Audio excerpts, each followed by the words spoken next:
So hey hi hello everyone, this is Isha Agarwal और मैं सुनाती हूँ आप लोगों को कहानियाँ।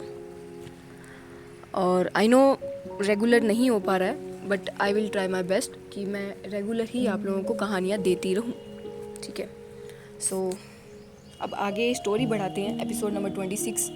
लास्ट एपिसोड में आपने देख लिया होगा कि वो जो मर्सिडीज़ वाला आदमी था वो एक ऑफिस के सामने जाकर रुकता है। ये शायद वही ऑफिस था जहाँ पर कुछ दिन पहले एक इंसान कुछ पिक्चर्स लेकर आया था। और आपने देखा था कि वो ऑफिस एक बॉस का था। वो बॉस और कोई नहीं यानी कि बल्कि मीरा अग्रवाल थी। ईशान अग्रवाल की दादी मीरा अग्रवाल थी। जो वो मर्सिडीज़ वाला आदमी सारी पिक्चर्स देख लेता है, वो आदमी सारी पिक्चर्स को बड़े ही गौर से देख रहा था। एक एक पिक्चर को टाइम लगा कर देख रहा था, मल्टीपल बार देख रहा था, प्रॉपरली ऑब्जर्व कर रहा था उन पिक्चर्स को। उसके हाथ में अभी भी पिक्चर्स थी, पर वो अपनी नज़रें अब फाइनली अपने सामने उस लेडी पर करता है, वो पावरफुल लेडी पर करता है। मीरा अग्रवाल की आंखें, उन आंखों में इतनी चमक थी कि किसी को नाइट ब्लाइंडनेस तक हो जाए, इतनी चमक रही थी उनकी आंखें। वो आदमी, उसके फेस पर कोई एक्सप्रेशंस नहीं थे। उसको उन एक्सप्रेशंस को देखकर कोई बता ही नहीं सकता था कि वो क्या सोच रहा है। दादी भी कुछ नहीं कह पाती, कुछ नहीं कहती। 2 मिनट के इसी तरह आंखों में आंखें डालने के बाद अब फाइनली दादी की वो रोबदार आवाज़ आती है। वो अपनी रोबदार आवाज़ में कहती हैं कि कैसा लग रहा है सिंघानिया, 20 साल बाद अपने परिवार को अपनी आंखों से देखकर। हाँ, वो दादी के सामने बैठा मर्सिडीज़ वाला इंसान। अब कैमरा का एंगल उस इंसान के फेस पर करते हैं। वो इंसान और कोई नहीं बल्कि सुनैना तलवार के हस्बैंड, स्वरा तलवार के फादर अक्षय सिंघानिया थे। जी हाँ, वो अक्षय सिंघानिया थे, जिन्हें देखकर साफ पता लग रहा था कि 20 साल बाद, 20 साल की ये भाग दौड़ से वो बहुत ही ज़्यादा थके हुए थे। उनकी आंखों में थकान थी, उनके चेहरे पर थकान थी, लेकिन फिर भी वो अभी तक हारे नहीं थे। वो बड़े ही शांत थे और अपनी दादी, अपने सामने बैठी उस लेडी के सवाल पर एक गहरी सांस लेते हैं। एक गहरी सांस लेते हुए कुछ देर चुप रहने के बाद वो कहते हैं, मेरे पास लफ्ज़ नहीं है। मेरा परिवार मेरे सामने है, ठीक मेरी आंखों के आगे कुछ कदम दूर, लेकिन मेरे अंदर वो कुछ कदमों का फासला पूरा करने की हिम्मत नहीं है माँ जी।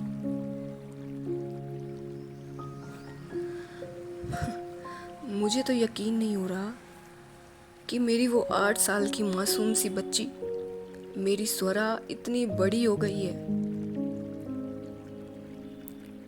क्या कुछ नहीं देखा होगा ना उस बच्ची ने, जिसके लिए फूल उठाना भी भारी था, आज वो पूरे घर की जिम्मेदारी उठाकर बैठी है।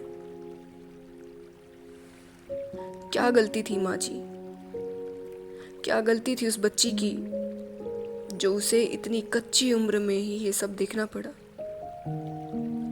और मैं उसका पापा, जिसे वो सुपर हीरो कहकर बुलाती थी, जिसके लिए मैं सब कुछ था, आज उसे मैंने इस हद तक तोड़ दिया है कि उसे मुझसे नफरत हो गई है।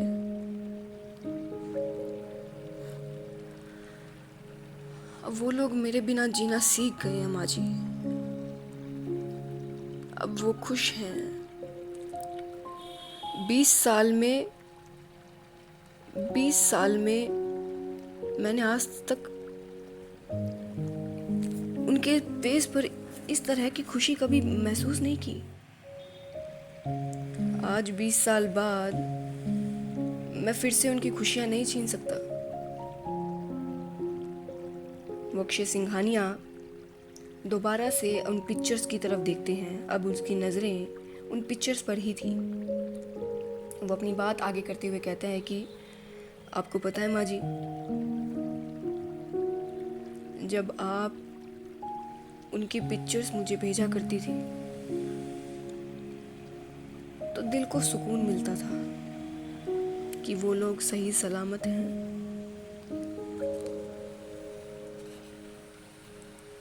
इन फोटोज़ में और उन फोटोज़ में पता है क्या अंतर है? उनमें सिर्फ स्वरा का चेहरा था, सिर्फ चेहरा। और इन पिक्चर्स में, इन फोटोज़ में स्वरा के चेहरे पर चमक दिखती है। हमेशा से स्वरा के चेहरे पर आज मायूसी थोड़ी कम लग रही है। वो एक प्यारी सी स्माइल अपने फेस पर लाकर अपनी बात आगे करते हुए कहते हैं, फाइनली मेरी स्वरा मूव ऑन कर रही है, अपनी ज़िंदगी में आगे बढ़ रही है।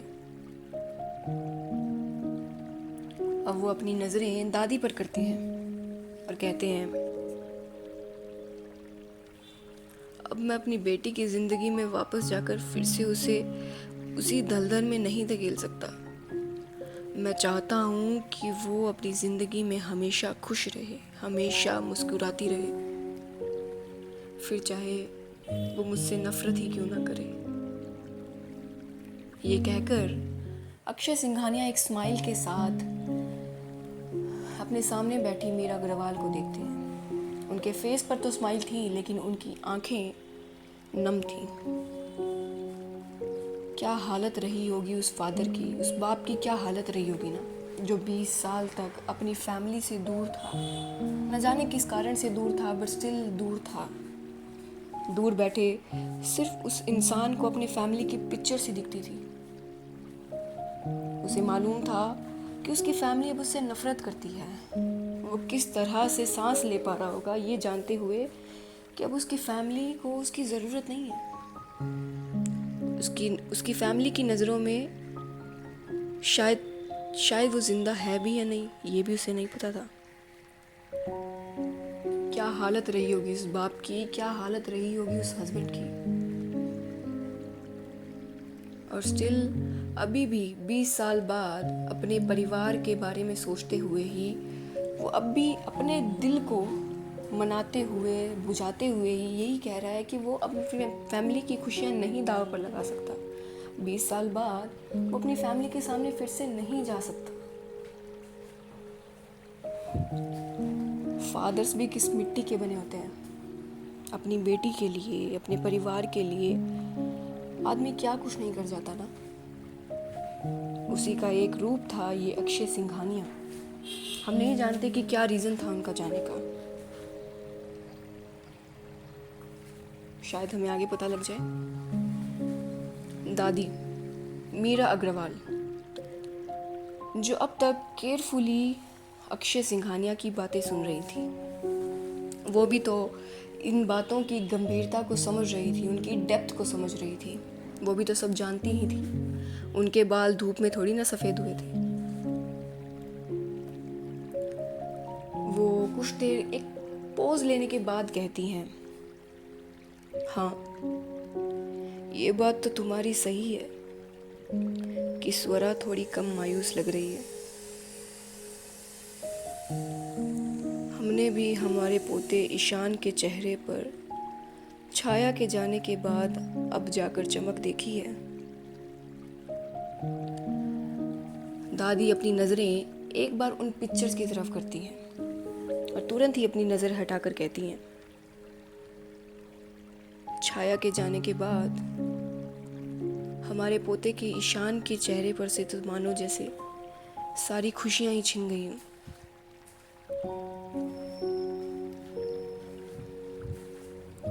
हमें तो समझ में नहीं आ रहा था कि हम क्या करें।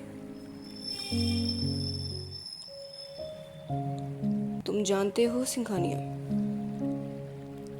छाया का हमेशा से ही सपना था कि अग्रवाल्स की बहू तुम्हारी बेटी स्वरा ही बने। ये बात सुनते ही अक्षय सिंघानिया थोड़ा सा सरप्राइज नज़रों से उनको देखते हैं। हाँ हाँ, ये सच है कि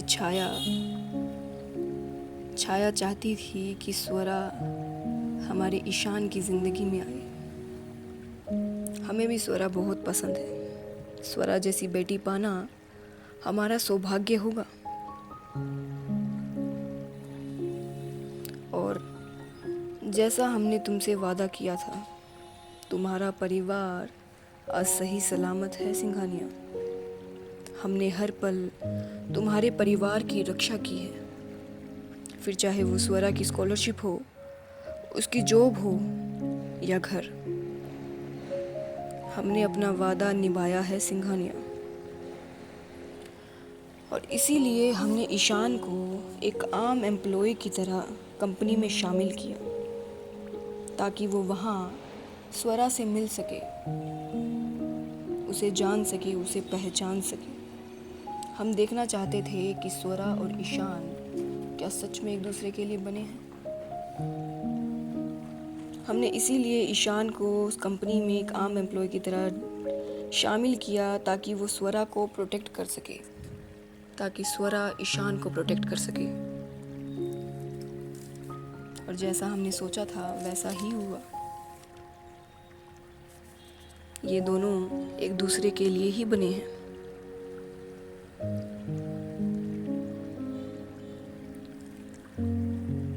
ये बातें सुनकर जो सामने बैठे अक्षय सिंघानिया थे, वो तो कुछ बोल ही नहीं पा रहे थे, वो स्पीचलेस थे। वो एक नज़र सिर्फ अपने सामने बैठी दादी को ही देखे जा रहे थे। दादी अपनी बातें आगे करते हुए कहती हैं, अब तक उन्होंने बातें की, अब तक उनकी बातों से, जब वो बातें कर रही थी तो उनकी आंखें अपने आप ही थोड़ी सॉफ्ट हो गई थी। अपने पोते के बारे में बात करते ही, अपनी बहू के बारे में, अपनी लेट बहू के बारे में बात करते ही उनकी आंखें अपने आप ही सॉफ्ट हो गई थी, वो पुरानी बातों को याद करते ही। तो ये रीज़न था कि दादी ने ईशान को कंपनी में इस तरह डाला, मतलब शामिल किया।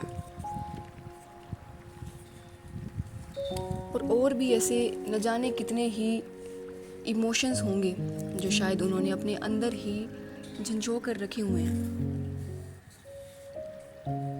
जो अब तक उनकी आंखें सॉफ्ट थी, अब वो अपने आप ही सख्त हो गई थी। शायद वो कुछ ऐसी बात कहने वाली थी जिनके लिए सॉफ्टनेस की कोई जगह नहीं है। वो अपनी बातें आगे करते हुए कहती हैं कि और ईशान को हमने कंपनी में इसलिए भी डाला ताकि वो कंपनी में रहकर गद्दारों का पता कर सके। हमें अपने पोते ईशान पर और स्वरा पर पूरा यकीन है कि ये दोनों मिलकर अपने अंदर की आग को सही जगह इस्तेमाल करेंगे, और जो कहानी अधूरी रह गई थी, जो 20 साल से पूरा होने का इंतज़ार कर रही है, उस कहानी को ये दोनों एक साथ मिलकर पूरी करेंगे। अब वो अपनी नज़रें सिंघानिया पर करते हुए कहती हैं, क्योंकि अब तक अक्षय सिंघानिया थोड़ा मेल्ट हो रहे थे, थोड़ा इमोशनल हो रहे थे। अब वो कहती हैं, उन्हें हौसला देते हुए कहती हैं कि लेकिन ये बात हमेशा याद रखना सिंघानिया, कि तुम वो गुजरे हुए 20 साल वापस नहीं ला सकते। 20 साल पहले तुम्हारा यूँ भागना तुम्हारी मजबूरी थी, और अपने परिवार को पीछे छोड़ना उस मजबूरी भरा फैसला। इसलिए जो बीत गया उसका पछतावा ना करके अगर तुम होने वाले आखिरी पड़ाव की तैयारी करो तो ये हम सब के लिए बेहतर होगा। अब वो कहीं दूर देखते हुए कहती हैं कि इस खेल की शुरुआत 20 साल पहले उसने लालच, घमंड और जलन में की थी ना। जिस जलन में हमने हमारी बेटी छाया को खो दिया, जिस जिस जलन ने तुम्हें परिवार से 20 साल तक दूर रखा, आज उस खेल को, उस जलन को ख़त्म करने के लिए हमारे बच्चे आए हैं।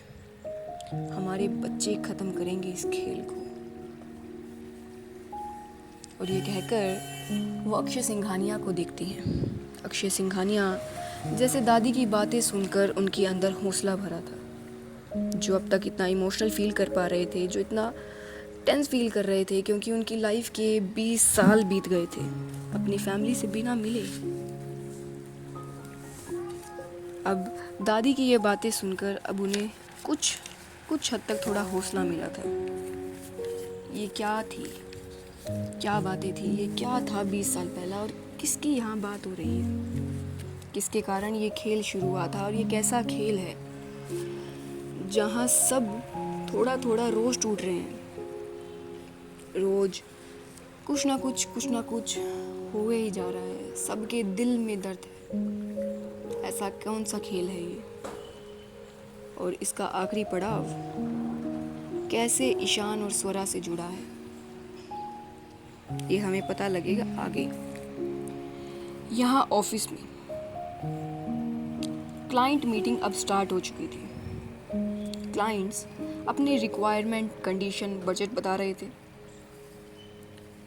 क्योंकि ये एक बहुत बड़े क्लाइंट थे और इन क्लाइंट्स की वजह से पिक्सल डोमिनेशन को बहुत ज़्यादा ज़रूरत थी इन क्लाइंट्स की। इस मीटिंग में सभी डिपार्टमेंट्स के HODs, टीम लीडर्स प्रोजेक्ट को लेकर डिस्कस कर रहे थे, ब्रेनस्टॉर्मिंग कर रहे थे, सब बता रहे थे कि कैसे क्या, मतलब सब प्रेजेंटेशन दे रहे थे, सब अपना अपना पक्ष रख रहे थे, अपनी अपनी एडवाइस कर रहे थे। लेकिन एक बात थी जो पूरी मीटिंग के दौरान सबको थोड़ी खटक रही थी, क्योंकि समायरा कपूर जो उन क्लाइंट्स के साथ आई थी, उसकी नज़रें सिर्फ और सिर्फ ईशान पर ही थी। फिर चाहे कोई भी क्यों ना बोल रहा हो, वो इंटेंसली ईशान को ही देखे जा रही थी, टेबल पर एक हाथ रखकर और अपने हाथ पर अपना चिन रखकर। उसकी नज़रें सिर्फ ईशान पर ही टिकी हुई थी। अपने ऊपर इस तरह की नज़र पाकर एक बार ईशान उसे देखता है, अपने आप उसकी आंखें उस तरफ जाती है, लेकिन जैसे ही वो देखता है कि ये समायरा है, वो फिर दोबारा उसे नज़र उठाकर नहीं देखता। शायद वो समायरा को दूसरी नज़र उठाकर देखने लायक ही नहीं समझ रहा था।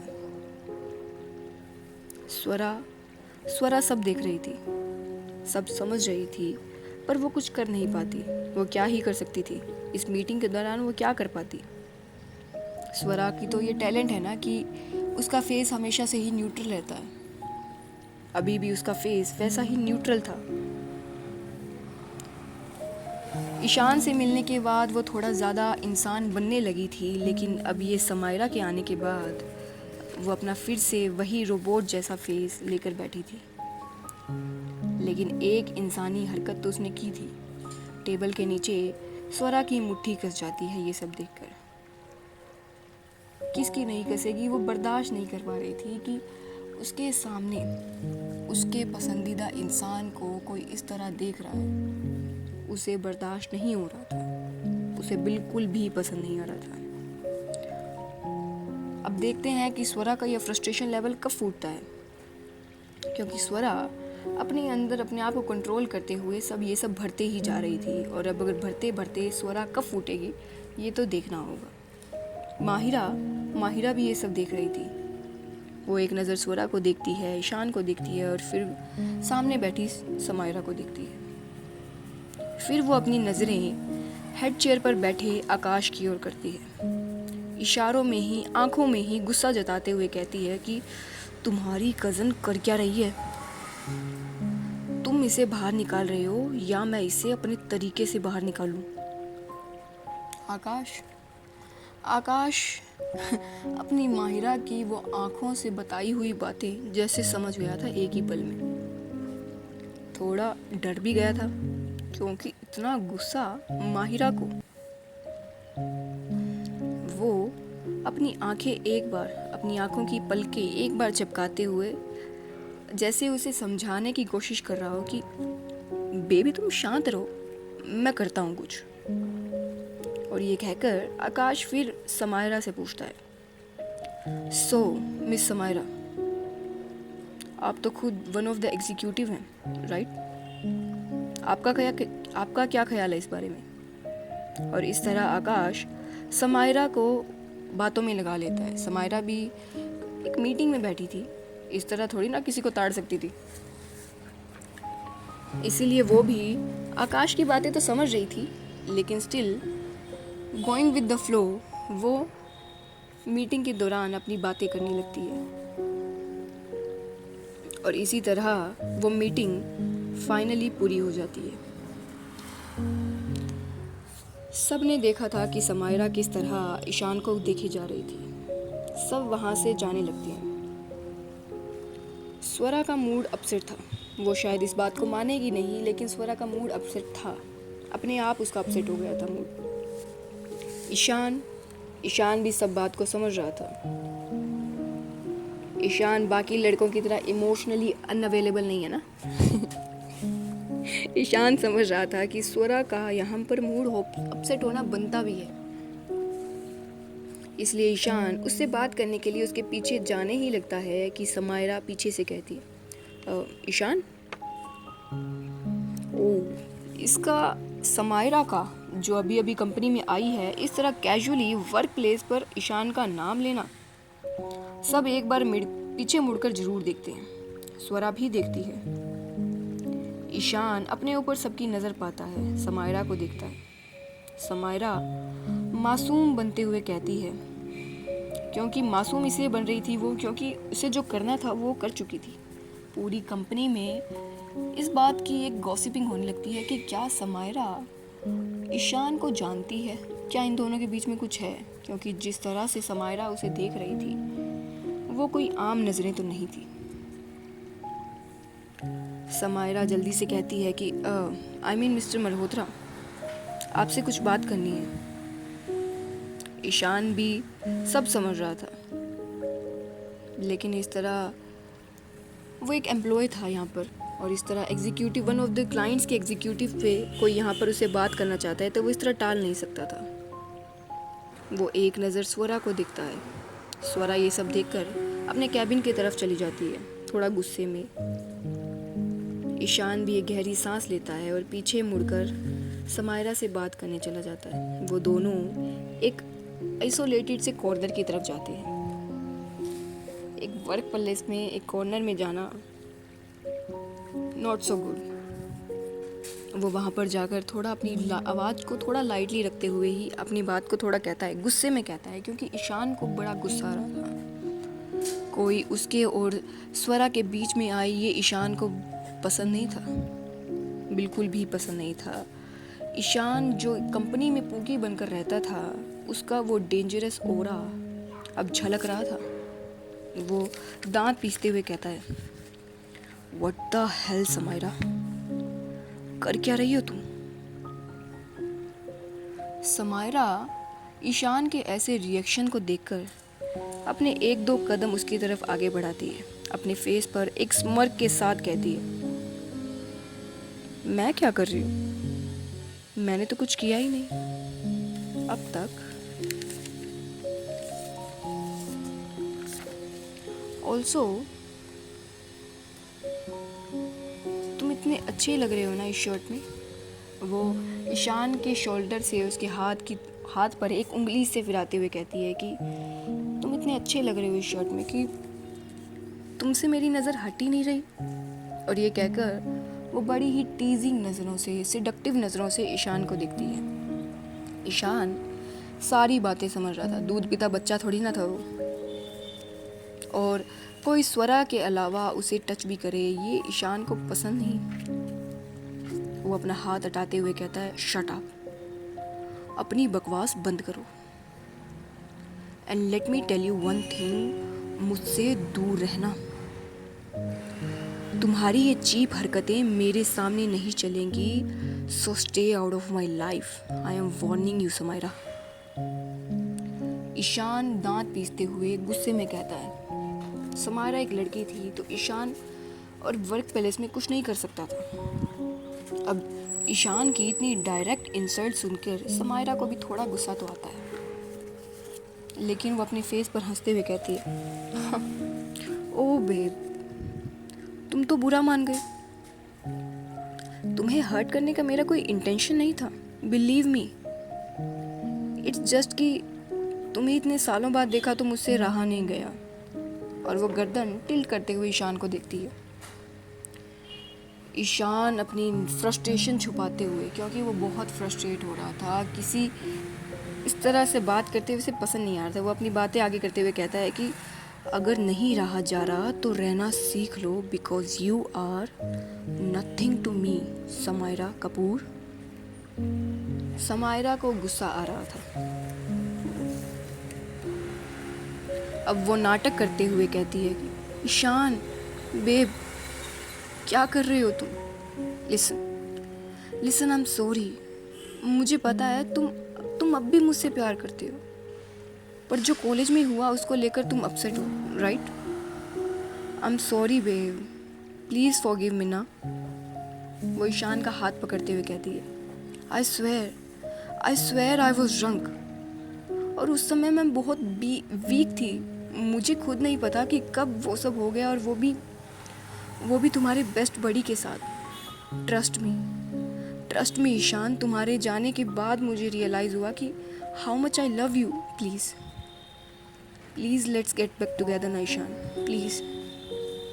तुम्हारे बिना नहीं रह सकती मैं। समायरा क्या चीप टैट्रिक्स यूज़ कर रही थी। ईशान कहता है, are you trying to gaslight me Samaira? वो अपना हाथ हटाते हुए उसे उंगली दिखाते हुए कहता है कि मेरी बात कान खोल कर सुन लो तुम, क्योंकि मैं अपनी बात अब रिपीट नहीं करूँगा। ये जो तुम्हारा ड्रामा है ना, इसे बंद करो। ना तुम्हें मुझसे कभी प्यार था और ना ही मुझे तुमसे था। सच तो यह है कि हमारे बीच कभी प्यार था ही नहीं। हम तो बस प्यार करने की, प्यार होने की एक्टिंग कर रहे थे। प्यार क्या होता है ये तो शायद तुम जानती भी नहीं हो।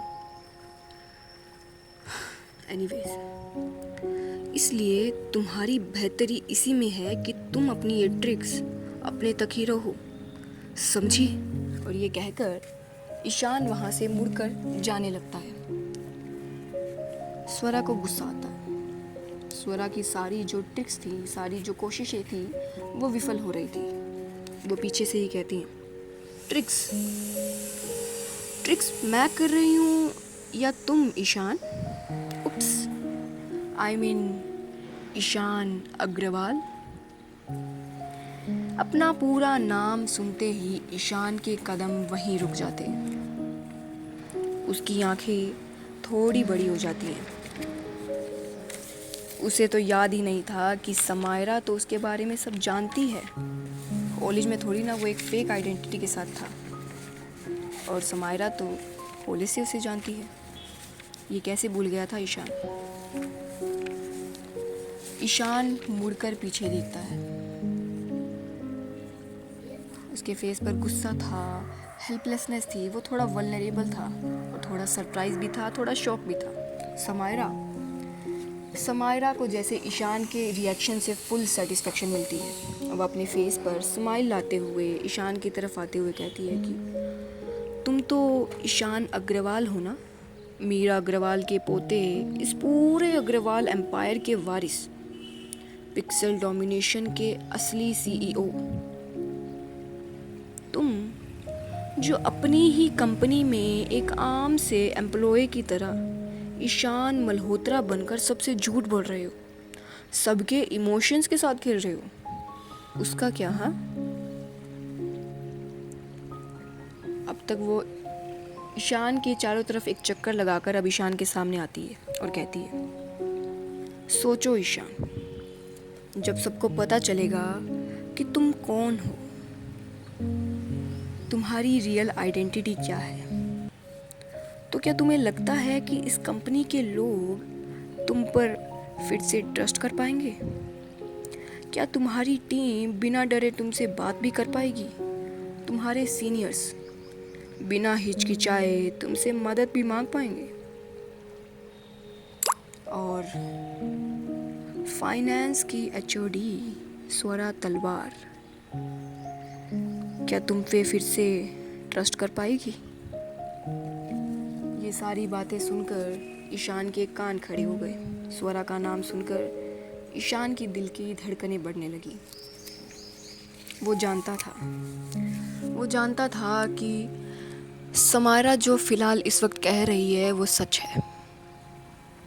ईशान ने जो अब तक ट्रस्ट बिल्डअप किया था उसे समायरा 1 मिनट में गिरा सकती थी। कुछ भी वर्ड्स मैनिपुलेट करके वो कर सकती थी, ये वो जानता था। और समायरा की ये बातें सुनकर उसे स्वरा का ख्याल आता है। उसने बहुत बार सोचा था कि वो स्वरा को बता दे कि वो असल में कौन है, लेकिन उसकी हिम्मत ही नहीं हुई कि वो सच बता सके। वो शायद स्वरा को खोने से डरता था। उसे लगता था कि अगर उसने स्वरा को सच बता दिया तो क्या स्वरा उसे फिर से उसी तरह एक्सेप्ट करेगी। वो डरता था। उसकी लाइफ में ऑलरेडी इतने लोग कम थे, उसे इतने लोग कम पसंद आते थे कि वो स्वरा को खोना नहीं चाहता था। उसकी लव ऑफ द लाइफ को वो इस तरह तो बिल्कुल नहीं खोना चाहता था। स्वरा थोड़ा हेल्पलेस फील करते हुए अपनी आंखें बंद करता है, सारे वर्ड्स को प्रोसेस करता है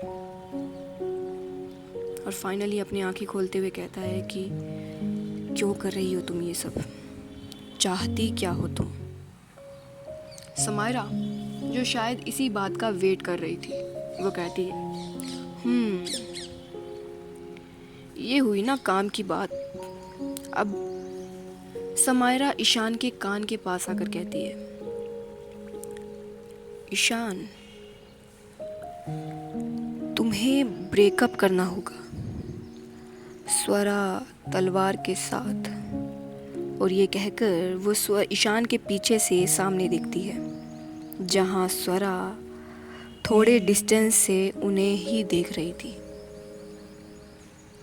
स्वरा की मुट्ठियाँ कस गई थी समायरा को ईशान के इतने पास देखकर, और अपनी बात कहकर समायरा के फेस पर एक डेविल स्माइल आ जाती है।